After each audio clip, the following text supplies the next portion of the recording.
catequizandos, que Deus abençoe. Feliz Ano Novo, solenidade de Santa Maria, Mãe de Deus, Rainha da Paz. Que Maria possa ser a paz para você e sua família. Não esqueça, neste ano que estamos iniciando, de Jesus. Jesus espera por você a cada missa.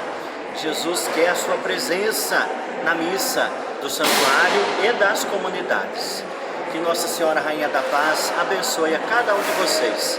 Em nome do Pai, do Filho e do Espírito Santo. Amém. Meus queridos irmãos e irmãs, primeiro dia do ano, a Igreja conclui a oitava de Natal celebrando a toda a Santa Mãe de Deus. É o título mais importante da Virgem Maria, título que foi comprovado e confirmado pela Igreja no Concílio de Éfeso, em 431. Maria é Theotokos, é Mãe de Deus. Por que celebrar essa realidade? Por que não focar a nossa atenção simplesmente em Jesus? Não bastaria isso? Bom, acontece que para a nossa salvação é necessário que o Filho de Deus seja filho do homem. Jesus se apresentou durante toda a sua vida como o Filho do homem. Mas o que quer dizer essa palavra Filho do homem? Baranash, em aramaico, como ele se definia. Não quer dizer filho de um ser humano do sexo masculino. Quer dizer filho de um ser humano. Portanto, nós estamos falando da Virgem Maria, porque é o único ser humano do qual Jesus é filho. Nós sabemos que José não é pai de Jesus, é somente pai adotivo. Jesus tem um pai no céu e uma mãe como nós, humana. Eis então que ali acontece a salvação. A salvação acontece porque Jesus, que é desde toda a eternidade Filho de Deus, tornou-se no Natal Filho de Maria. E, portanto, a Mãe de Deus, Maria, enquanto Mãe de Deus, é parte integrante dessa realidade salvadora. Por isso a Igreja honra a Virgem Maria na oitava do Natal. E nós então celebramos esta divina maternidade.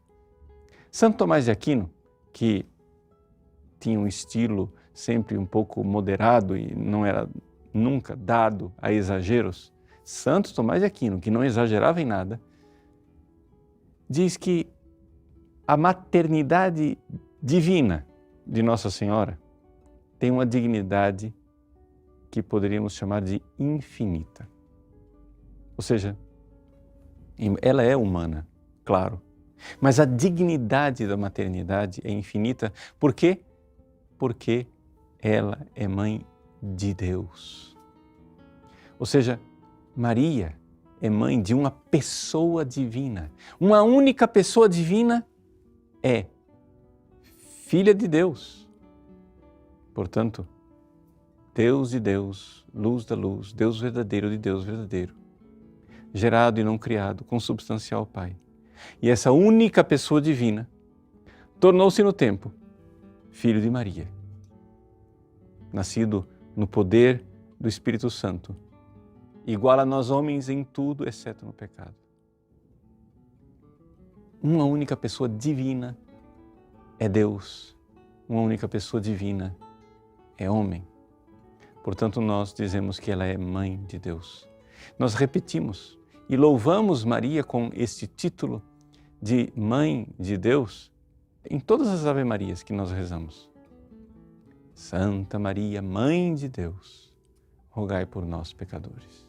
Pois bem, começamos o ano louvando a Deus por sua obra fantástica, que é a Virgem Maria. São Boaventura nos recorda que Deus poderia ter feito um mundo melhor, mas Deus não poderia ter feito uma Mãe de Deus melhor do que Maria. Sim, porque ela é a obra-prima da criação. Ela é a obra acabada de Deus, perfeita em tudo. E por isso nós louvamos a Deus porque nos deu uma mãe tão boa, porque ela não é somente mãe de Jesus, ela é nossa mãe. Deus abençoe você. Em nome do Pai, e do Filho, e do Espírito Santo. Amém. Todos os anos, em 6 de janeiro, é comemorado o Dia de Reis. Segundo a tradição cristã, esta data recorda o momento em que os reis magos encontraram o menino Jesus. Eles viajaram do Oriente a Jerusalém, levando ouro, incenso e mirra. Cada um desses presentes tem um significado diferente. O ouro, oferecido por Belchior, representa a realeza. O incenso, levado por Gaspar, significa divindade. E a mirra, levada por Baltazar, simboliza as características humanas e a imortalidade.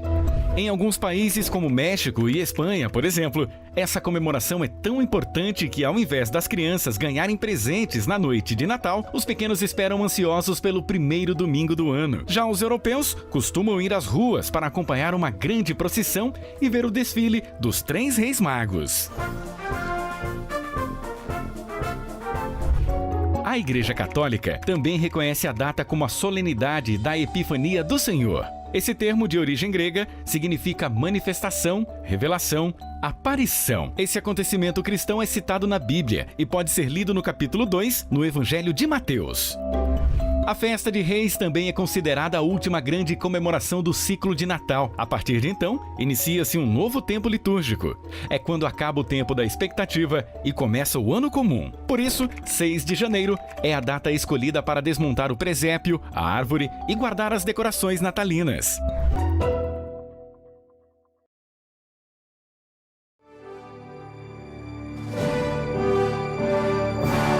Pergunta o seguinte: na Epifania temos os Reis Magos. Eles eram astrólogos, astrônomos, pois se basearam em estrela para chegar a Belém. Eram magos de magia? Exato. Irã, eles eram magos. Veja só, que conforme o Evangelho de São Mateus, eles eram magos vindos do Oriente que trouxeram como dom ouro, incenso e mirra. Ponto. Esses são os dados que nós temos. Magos, para nós, para trazer para a nossa linguagem normal, né, são feiticeiros, né? São magos de religiões pagãs. É como se nós disséssemos assim que 3 pais de santos vieram adorar Jesus. É uma coisa um pouco escandalosa, a gente poderia dizer, mas como é possível isso? Mas exatamente aqui que o fato de Deus ter tirado estes magos da sua religião pagã e os ter convertido para a adoração a Jesus. Não é? Portanto, é uma atestação de um caminho de conversão, de Cristo que converte os povos pagãos. Agora, por que é que então se falam de 3 reis magos? Porque não está lá no Evangelho de São João nem que sejam reis e nem que eles sejam 3. Não é? A tradição coloca os 3 reis magos. Inclusive nos dá até o nome, né? Gaspar, Baltazar e Melchior. Essa tradição ela está atestada em alguns escritos tardios, não é? Porém, ela se baseia no seguinte, que isso, assim, já que eram 3 dons, então, eram então 3 magos. E já que eles vieram e trouxeram esses dons tão preciosos, então eram reis, né? Eram pessoas da nobreza. Um pouco por causa disso se inferiu essa realidade dos 3 reis magos. Pode ser que de fato seja um fato histórico, que eles realmente eram 3 reis.